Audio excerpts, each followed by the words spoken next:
শিখেছি crossing, cutback, ডিফেন্সে কিভাবে করতে হবে।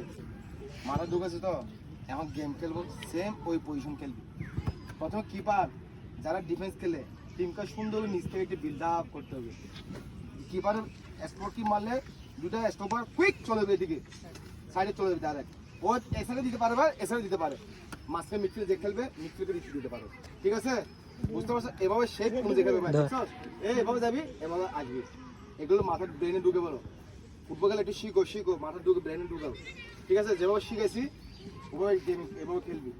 কেউ ছেলে জেলে করবে না, কেউ যেন ব্যাট কমেন্ট করবে না, কেউ গালাগালি করবে না মাঠের ভিতরে। মিস্টেক হতে পারে, সাবাস, আবার সাবাস বলবি। মিস্টেক হতে পারে, একটু সাবাস বলবি, আবার সুন্দর খেলবি। ঠিক আছে নে? ওকে, লাইন আপ লাইন আপ।